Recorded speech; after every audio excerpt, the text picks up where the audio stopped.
બિહારની ચૂંટણી પૂર્ણ થતાં જ હવે ભારતીય જનતા પાર્ટીના રાષ્ટ્રીય અધ્યક્ષના નામને લઈને અટકળો શરૂ થઈ ગઈ છે। ભાજપે હવે રાષ્ટ્રીય પ્રમુખને પસંદ કરવા માટેની તૈયારી ટૂંક સમયમાં જ શરૂ કરે તેવું લાગે છે। રવિવાર સુધી નવી દિલ્હીમાં ભાજપની એક મોટી બેઠક યોજાવાની છે, જેમાં તૈયારીઓની સમીક્ષા કરવામાં આવશે। આ બેઠકમાં પાર્ટીના રાષ્ટ્રીય અધ્યક્ષની ચૂંટણીની પ્રક્રિયા શરૂ થાય તેવું સાંભળવા મળે છે। શું છે આખો મામલો અને આવતીકાલે મળનારી બેઠકમાં શું કામગીરી હાથ ધરાશે તેની વિગતે વાત કરીએ। નમસ્કાર, હું છું રિયાઝ, સ્વરાજમાં આપનું સ્વાગત છે। વડાપ્રધાન નરેન્દ્ર મોદી, જેપી નડ્ડા સહિત દિગ્ગજ ભાજપ નેતાઓની હાજરીમાં દિલ્હી સ્થિત ભારતીય જનતા પાર્ટીના મુખ્યાલયમાં વરિષ્ઠ ભાજપ નેતાઓની બેઠક યોજાય તેવી શક્યતા છે। ભાજપના રાષ્ટ્રીય અધ્યક્ષની ચૂંટણી ગયા વર્ષથી બાકી છે। આ પહેલા સંગઠનાત્મક ચૂંટણી 29 રાજ્યોમાં પહેલા જ પૂરી થઈ ચૂકી છે। માત્ર ઉત્તર પ્રદેશ અને કર્ણાટક જેવા રાજ્યો બાકી છે। વડાપ્રધાન નરેન્દ્ર મોદીની અધ્યક્ષતામાં યોજાનારી ભાજપની આ મહત્વપૂર્ણ બેઠકમાં રાષ્ટ્રીય સ્તરે સંગઠનાત્મક પરિવર્તનો પર વિચારણા થઈ શકે છે। ઉત્તર પ્રદેશ અને હરિયાણાના પ્રદેશ અધ્યક્ષોની ચૂંટણી પર નિર્ણય લેવામાં આવશે તેવું પણ જાણવા મળે છે। સાથે સાથે દિલીપ જયસ્વાલ મંત્રી બન્યા પછી બિહાર માટે પણ નવા પ્રદેશ અધ્યક્ષના નામની ચર્ચા શરૂ થઈ ગઈ છે।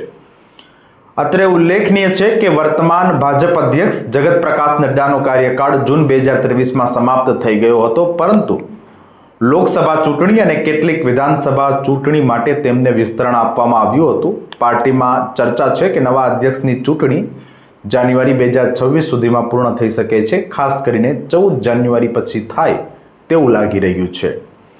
હવે વાત કરીએ કે ભારતીય જનતા પાર્ટીના નવા રાષ્ટ્રીય અધ્યક્ષ તરીકે કયા કયા નેતાઓના નામ ચર્ચામાં છે। તો રેસમાં જે નામ આગળ ચાલી રહ્યા છે, આ નામો ભાજપ તરફથી કોઈ સત્તાવાર જાહેરાત કરવામાં નથી આવી, પરંતુ મીડિયા રિપોર્ટ્સમાં રાષ્ટ્રીય અધ્યક્ષ પદ માટે કેટલાક નામો પર ચર્ચા થઈ રહી છે। તેમાં કેન્દ્રીય મંત્રી ધર્મેન્દ્ર પ્રધાનનું નામ સૌથી આગળ છે, જેમનું આરએસએસ અને સંગઠનાત્મક મશીનરી સાથે મજબૂત જોડાણ છે। કેન્દ્રીય મંત્રી ભૂપેન્દ્ર યાદવના નામની પણ ચર્ચા છે, જેઓ ઓબીસી વર્ગમાંથી એક મજબૂત સંગઠનાત્મક ચહેરો છે। કેન્દ્રીય કૃષિ મંત્રી અને મધ્યપ્રદેશના પૂર્વ સીએમ શિવરાજસિંહ ચૌહાણ, હરિયાણાના પૂર્વ મુખ્યમંત્રી અને વર્તમાન કેન્દ્રીય મંત્રી મનોહરલાલ ખટ્ટર, ઉત્તર પ્રદેશના નાયબ મુખ્યમંત્રી કેશવ પ્રસાદ મૌર્યના નામને લઈને પણ અટકળો ચાલી રહી છે। જો કે હવે ભાજપની એ રણનીતિ રહી છે કે જે દાવેદારનું નામ ચર્ચામાં હોય તે સિવાય અન્ય કોઈ જ વ્યક્તિને જવાબદારી સોંપવામાં આવે છે। આવું ભૂતકાળમાં અનેક વખત બન્યું છે। જો કે હવે આવતીકાલે રવિવારે વડાપ્રધાનની અધ્યક્ષતામાં જે બેઠક યોજાનારી છે તે બેઠકમાં શું ચર્ચા થાય છે તે જોવાનું રહેશે। સમાચારોમાં અત્યારે બસ આટલું જ। ધન્યવાદ।